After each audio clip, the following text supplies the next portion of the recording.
Shields up, Ironbreakers. Today we're going to be checking out Star Ocean Second Story R. This is a title that I became interested in after watching the Nintendo Direct, where the game was featured for what I believe was the first time. And the reason behind that is quite simple. The gameplay looks good, the visuals look nice. This might just be the perfect jumping point for me to check out the Star Ocean franchise, which is a franchise that I've been interested in for quite some time, but I've never really took the plunge. So a couple of days ago I asked Square Enix if they would be able to get me a review code for me to check out the game, and they did. So I've been playing the game over the last couple of days, but there wasn't really enough time for me to go through the entire story and put on a full-fledged review. And one of the reasons behind that is because whenever it comes to these types of games, I like taking my time. I like checking out the side quests. I like checking out all of the different systems that they layer on top of each other. I like immersing myself in the game world, and I don't want to rush through the story just to put out a half-assed review.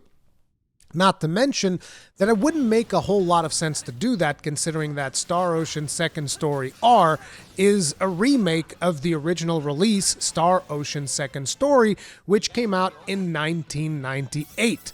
Now, I did a couple of Google searches yesterday to figure out where the Star Ocean community lands when it comes to the different releases, and it was actually quite interesting because, you see, I tried jumping into the Star Ocean franchise before by playing Integrity and Faithlessness. I played it for a couple of hours, it didn't really vibe with me, and I actually got to thinking, maybe the Star Ocean franchise just isn't for me. I didn't really like what I've experienced here all that much, so it's whatever. But it turns out that a lot of people actually don't enjoy that particular entry of the Star Ocean franchise. On the other hand, Star Ocean Second Story, I believe, is widely regarded as one of the best entries in the franchise, basically making this remake one of the perfect jumping points into Star Ocean. So basically, I've been, just enjoying that particular experience. And in today's video, I'm going to be telling you guys what my thoughts are on the game so far as someone who is a relative newcomer to Star Ocean. Now, one of the things that really surprised me about this remake is how they were able to keep the game's old school feel. Now remember, this is a game that was originally released in 1998, but I almost feel like the game might have even been ahead of its time considering just the way that the game plays, because for instance, one of the things that might come as a surprise, definitely was a surprise for me because I didn't really look too deeply into all of the different features and whatnot. But the combat is not turn-based. Now, I guess maybe I expected the combat to be turn-based because these 2.5D HD type of visual games usually tend to be turn-based. Like, look at Octopath Traveler 1, Octopath Traveler 2, I believe even Triangle Strategy. These are all visual styles that actually really appeal to me, and I understand they're not going to be super appealing to everyone. But at the same time, those games tend to be turn-based, right? This one's not. This one is a real-time combat. We're going to get more into it. But basically, it was just really surprising the way that they've remade it. They made it look more modern. They've added modern features to the combat, like the brake system and the assault action system and all of these things. But at the same time, the game most definitely manages to retain its old school feel, the old school vibes. So I feel like people who've played the original Second Story, they are most likely going to really appreciate what was done here. But that's just my opinion, and like I said, as a relative newcomer. Another really cool thing that really drew my attention once I started playing was the soundtrack. The soundtrack of this game is absolutely phenomenal.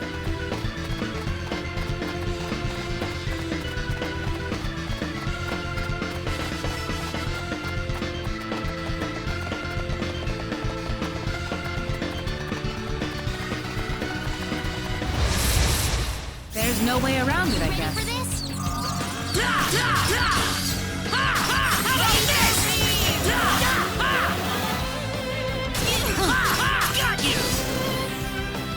Well, I'd say that's worth 10 out of 10.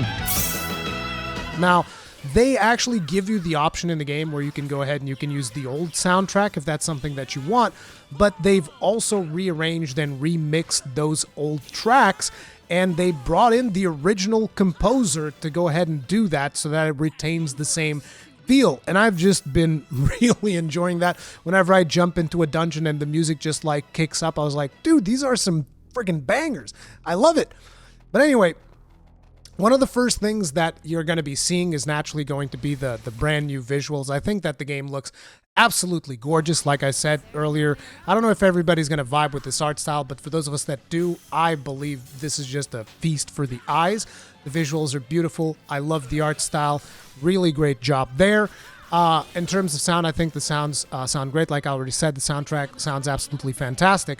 And now, in terms of the story actually is got its hooks in me, and I'm still fairly early into the game, but it was very easy to just like, as I started playing, so this game has a two protagonist thing. So depending on which protagonist you choose, it is going to be your viewpoint into the story. And I've already been through a section where the two protagonists actually go in separate ways, and you basically follow the protagonist that you've chose.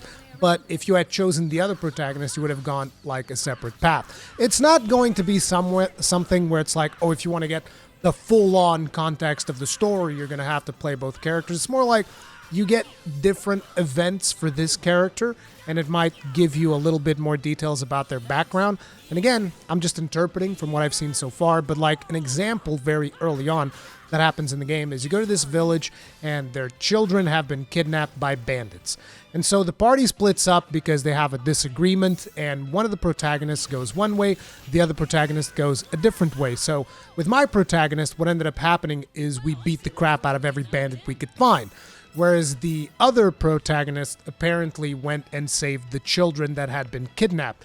So we both kind of worked towards the same objective, but from different lenses and with different supporting characters, which that's another thing. There's a whole bunch of different characters that you will be able to unlock as you play the game. I'm not sure if there are some that are missable, because I've seen some material online that would indicate people were teaching you, oh, here's how you unlock all of these different characters, so maybe some of them are missable. I don't know. I hope that I haven't missed any of them yet, but that is definitely a cool thing, that the story was able to grab me very early on.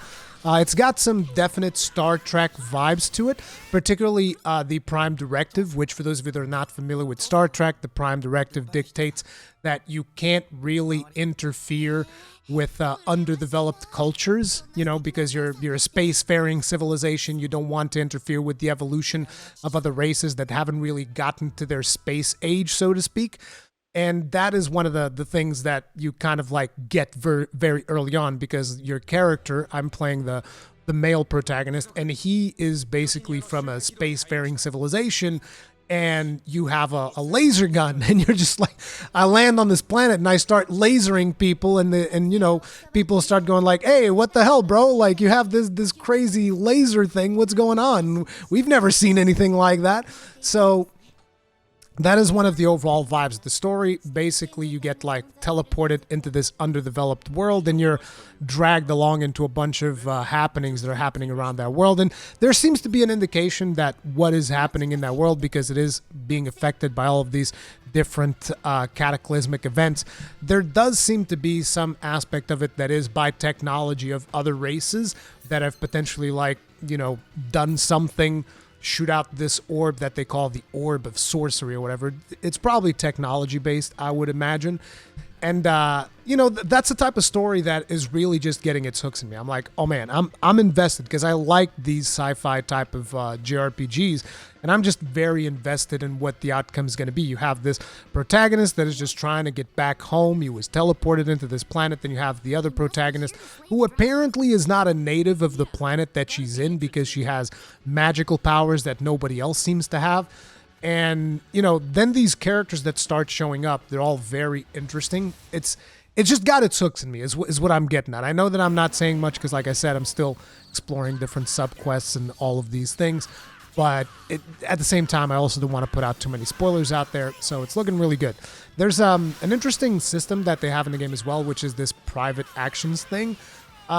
Which is it's kind of a little bit weird because you have to send your party members away, and then you can interact with them, and there's all these stories. Luckily, the way that they've done it, it's like clearly marked whenever there is a private action. I don't know if this is something that they did for the original game, but basically whenever there's a party interaction that you can do, you can just press up on D-pad, and there's a list of places that you can teleport to.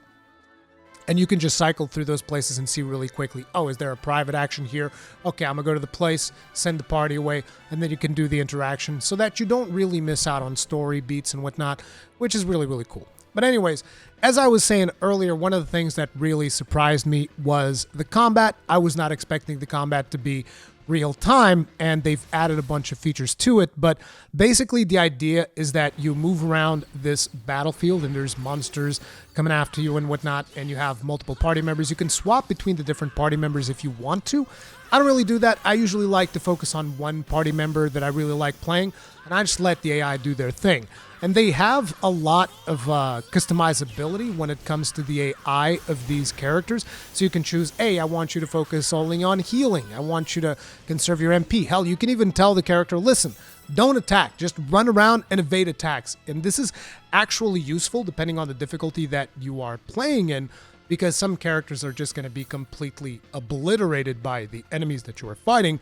And maybe you just want to level them up quickly. So you can just tell them, listen, I want you to focus on just staying alive. I'll do all the work. You don't even have to worry about it. So there is a bunch of different strategy things that you can do. There's also formations, and one of the things that they do really well is that it seems that every single little system that they have in the game has implications into the characters in the way that they do combat. So like, for instance, you can do different formations, and some of them will increase your avoidance. Others will increase the amount of EXP that you gain.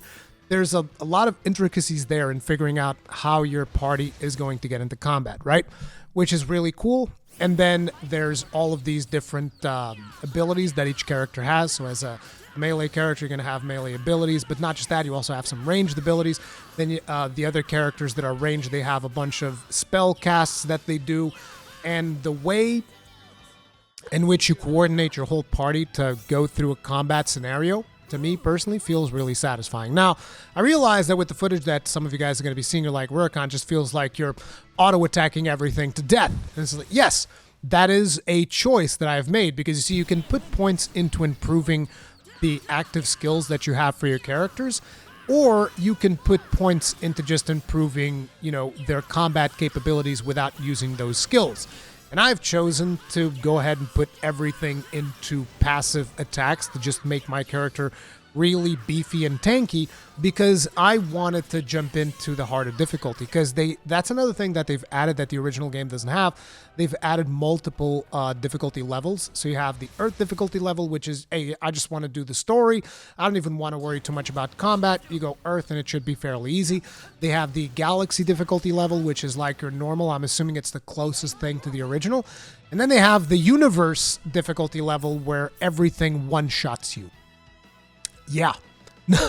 It's not exactly everything one-shots you, but at the beginning of the game, it definitely felt like that. So I started with Galaxy, but then as things started getting progressively easier and me becoming better at controlling my character and the different stuff that you can do in combat, I went ahead and I jumped into Universe difficulty, and that is a lot more challenging, but it keeps things fresh and interesting. Another really cool thing that this combat system has is that whenever you are defeating enemies, they drop these coins, which then give you passive benefits in battle, and they remain in between battles. So you kind of like want to defeat a bunch of enemies, and then you're going to get like more EXP, you're going to deal more damage and do all of these different things. But whenever you make a mistake, like if you're caught with a back attack, which sometimes if enemies reach you from behind, you'll be entered into a combat scenario where a disadvantage, this is traditional stuff that we've seen in other JRPGs, then they can break your character and you can lose all of those coins. You have to build them back up again. The game also has a dodge system that I don't really use all that much, which is actually a really cool mechanic. It's an active dodge, works almost like a parry, where if you perfect dodge at the right moment, your character like teleports behind the enemy and you regain mana, and there's all of these advantages. But if you dodge and you miss the invincibility frame window, then the enemies hit you, they're going to break you, and you're going to lose all of those coins that I was talking about. You have to build them back up again. So I ended up like, you know what? I'd rather just not dodge. I'm just going to put a bunch of points into defensive stuff that is going to ensure that my character is going to be able to like dodge and defend himself as much as possible. and I'm just going to eat whatever hits come my way and have another character heal them, which again, it is a valid strategy from what I've experienced so far. And the combat feels great. Some of the new things that they've added, like I said, is the break system, wherein you basically stun enemies. They have like these shields on top of them, and the more you hit them and you hit them with special abilities and whatnot, you can start breaking those shields. And when you break them all the way, then they become stunned for a little bit and they take additional damage, and you can really just put on the hurting on them, right? Another really cool thing is that sometimes in these scenarios, like, enemies will have leaders that will show up, and if you break their leader, the break effect passes on to the other enemies, and it just feels really satisfying because you just start seeing enemies break all over the place. It's like break, and you just break all of the enemies on screen. Very satisfying, really cool. Another new system that they've added is the assault attack system, which this was apparently something that was not in the original game. And the way it works is, as you are playing the game, you're going to be unlocking characters from the other Star Ocean games. And those characters are basically like a cooldown that you can use, where the more you are succeeding in combat, as you are progressing, your cooldown starts refreshing, and then you pump that out, and a character comes out and does like a special attack. It's almost like an assist in a fighting game. Another character shows up like boom, big AoE, destroys everything. Really cool. I only unlocked one of those characters so far, but I want to unlock more because, again, the combat just feels really nice, and it was just really surprising for them to do a real-time thing, which apparently I think is a staple of the series, which is getting me to be even more interested in other Star Ocean games. There's a high potential that after I'm done with Second Story R, I'm going to go and check out Divine Force because, I'm just getting really into the Star Ocean, which is cool because I really like this type of game. Now, one of the things that I've been doing is I've been running a lot of dungeons. I really like the way that they've done dungeons because, you have these encounters. They're not random. Like, you have a lot of JRPGs where the encounters are random. In here, it's like you have enemies in set places. And the reason I like it not being random encounters is because I can effectively clear the whole dungeon. And it's like, I like doing that. I like being like Ratatosker said in one of our videos recently, I just like being a Roomba. I go to the dungeon and I kill everything. That's me. I'm the dungeon murder hobo, okay? I want to jump into a dungeon, kill every enemy, and have nothing left. I don't want to have respawns. I want them to all be dead. You can still leave the dungeon, then come back, and the enemies will have respawned by then, but I like the fact that you can just clean out the whole dungeon and then explore the rest of it to your heart's content should you want to, which is why I'm constantly backtracking, doing different things. It actually takes me over half an hour to 1 hour sometimes of going through these dungeons because they're pretty lengthy and we're still very early in the game. I can only imagine that later in the game these dungeons will actually take even longer, which is really cool. Now, another really cool system in the game is their intricate skill system, which is one of the things that I've been diving into quite intensely, and I've probably already misbuilt a lot of the characters that I have because, it's the first time that I'm playing the game. I have no idea what I'm doing. So you have this system wherein you have passive skills that you can give your characters in combat, stuff like every now and then your character takes less damage. Every now and then your character automatically dodges an attack. Every now and then your character gains a boost in attack power. All of that stuff, right? And then for casters, there's things where, every now and then your character will not be interrupted whenever an enemy attacks it in the middle of a cast. Your character will be able to cast spells faster. So these are some of the passive bonuses that you can get. Then there's also the actual skill bonuses where you can just increase the level of a specific skill to where it becomes more powerful. But these are all things that you do that have a very direct impact in combat. Then there's like a whole different system called the special. I think it's called the specialty system. And what that does is it gives you access to things like cooking, fishing, crafting, all of these different systems that are apart from combat but have an impact in combat. So for instance, if you were to get certain crafting skills, it will also increase your attack, it will increase your hit rating, it will increase your avoidance, depending on the skill that you are getting, which again really cool. And they have some really in-depth crafting in the game where you can do potions with alchemy. You can actually create weapons, which I've actually, I'm going to admit, I did a little bit of save scumming to make a weapon because there's a certain degree of RNG to the whole system. Okay, look, I did it, all right? It was just a little bit. I just save scum just a little bit because I wanted to get a weapon. And it was really cool because the weapons can have some affixes to them. And I was doing the crafting system and I was combining a longsword with a crystal. And eventually I got this sword that starts with a G. I forget the actual name, Gala something. And this sword came with a plus, so it had more damage than normal. It had like over 250 damage or whatever. And to give you guys, some context, the weapons that you start with have about 50 damage, give or take. So this weapon had 250 damage, which was really cool. And then on top of it, it came with an affix that said, oh, there's 5% chance of you to steal stuff from monsters. And I was like, all right. And then I picked up a ring that said, oh, you get one more hit. And I was like, what does that mean? Does that mean one extra attack? So I jump into the next combat bit. My character, like every time he swings his weapon, you see like 3-4 numbers pop up. I was like, what the hell's going on? So the power scaling is getting real, right? But it was interesting to interact with the system to create that weapon. And then I've also been trying to create different armor sets because the specialty system has this thing where you unlock other specialties and then you can unlock super specialties, which as I was browsing through the thing, my first objective was instantly like, I want the blacksmith super specialty. I don't know why. I want it. I actually thought I'd be able to craft weapons. It's just armor. But still, I wanted to have the blacksmith, which required you to get these specific skills on specific characters. And it's an interesting system to kind of lose some time on, which is cool. And the game also has fishing, which I've also done quite a bit of. So it's quite in depth. It almost feels like an MMO in a certain aspect, like a single player MMO, which is a good thing in my opinion. I know that for a lot of people that might not be as appealing, but it's just like what I've played of this game so far, I'm really enjoying myself. I think the game looks phenomenal. It plays really good. And the only way that they can fail at this point is if the story doesn't deliver on the latter portion of the game.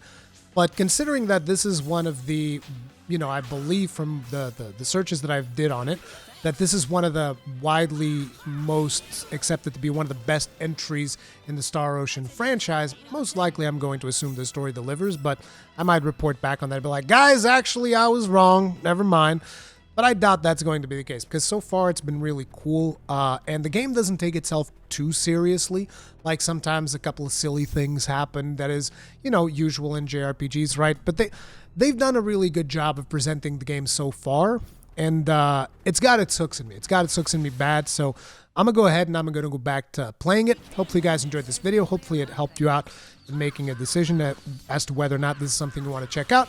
But for now, that's going to be it. If you enjoyed it, hit the like button, subscribe, bell notification icon, all that jazz. And if you are someone who's played Star Ocean Second Story previously, then let me know your thoughts on what you've seen so far of this game in the comment section down below. And I'll make sure to highlight the more relevant ones from people that have more experience in Star Ocean than I have. But anyways, so far so good. And I'm looking forward to also checking out the Divine Force in the near future. I'll see you guys later. Y'all have a good one. Stay strong, stay safe. Peace out.